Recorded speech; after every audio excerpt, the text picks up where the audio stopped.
네, 안녕하십니까 여러분. 오늘은 10월 8일 화요일 아침입니다. 긍정학원 시작하기 전에 여러분, 고전이 답했다. 마땅히 살아야 할 삶에 대하여. 오늘 제목도 마땅히 살아야 할 삶을 살고 있는가입니다. 마땅히 살아야 할 삶을 살고 있는가. 안네 깔레리나라는 걸작을 남긴 러시아 대표 모노 레프 톨스토이 1878년에 안나 깔레린을 발표한 톨스토이는 한 지방 재판소의 배심원으로 일했다. 그러나 어느 검사의 갑작스러운 죽음을 겪으며 또 한편의 소설을 완성한다. 바로 이반 일리치의 죽음이다. 이 책을 읽다가 이 문장에서 멈췄다. 어쩌면 내가 마땅히 살아야 할 삶을 살지 않는 건 아닐까? 여러분, 마땅히 살아야 할 삶을 살고 계십니까? 지금 고명환 작가님도 얘기합니다. 모든 생물들은 마땅히 살아야 할 삶을 살고 있다. 그런데 인간만이 그렇지 않다. 왜 인간만이 마땅히 살아야 할 삶을 살지 못하게 되는가? 마땅히 살아야 할 삶을 어떻게 사는 것인가? 우리는 어린 시절 누구나 마땅히 살아야 할 삶을 산다.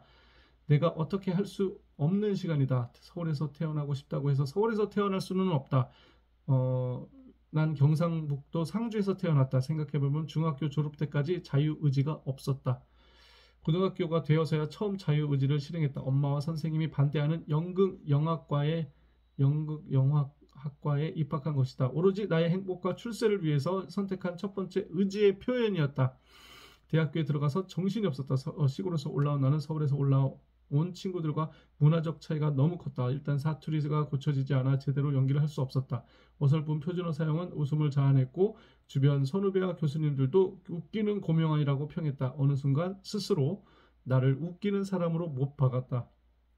결국 대학을 졸업하기도 전에 개그맨이 되었다. 무명 시절을 겪으며 교생했지만 나중에는 서울에 집도 사고 연예대상에서 상도 받았다.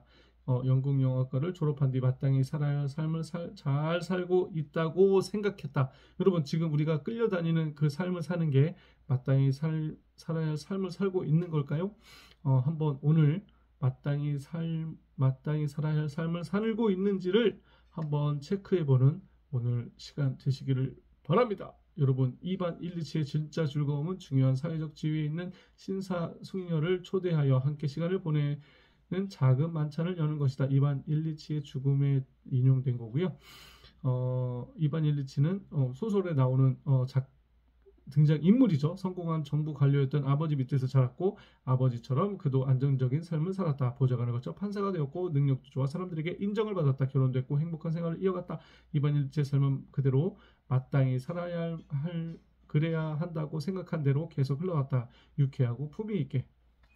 고명환 작가님도 이렇게 유쾌하고 품위 있게 흘러가고 있었다. 돈도 벌고 3시간만 자고 2-3시간만 자고 달리고 그 다음에 쉬지 않고 달렸고 마땅히 살아가면서 질문 던질 여력도 없었고 뒤돌아보면 많은 여유가 없었고 일단 달리기 시작하면 한 방향으로 계속 달릴 수밖에 없다. 이 방향이 맞는지 아닌지도 모른 채 8년 넘게 달리다가 교통사고가 났다.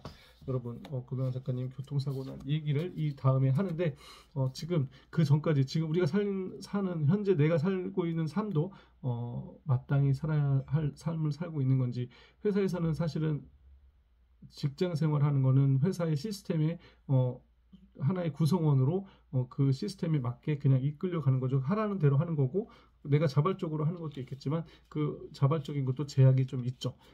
지금 이렇게 하는 것이 내가 마땅히 살아야 할 삶을 살고 있는 것인지 한번 생각해보는 오늘 하루가 되면 좋겠습니다. 첫 번째, 나는 50억 자산가가 되었다. 두 번째, 나는 매월 1,500만 원 이상 입금되고 있다. 세 번째, 나는 매일 팔굽혀펴기 50회 이상 했다. 네 번째, 나는 내보시 자격증 취득했다. 내 주변에 있는 사람들을 안전하고 건강하고 행복하게 지켜줬다. 다섯 번째, 고명환 아카데미 일기 전설을 맡고 베스트셀러 작가, 베스트 강연자가 되었다. 여섯 번째, 나는 따릉이 만물상 사장이 되었고 주변에 있는 사람들, 그 다음에 어려운 사람들, 장애인들이나 독거노인들 집에서 모든 것들을 수리해주고 고쳐주었을 때 그들에게 행복감을 주고 윤택한 삶을 만들어 주었다. 여러분, 오늘도 즐거운 하루 되시는데 마땅히 살아야 할 삶을 살고 있는 것인지, 지금 이 방향이 맞는 건지 한번 점검해보는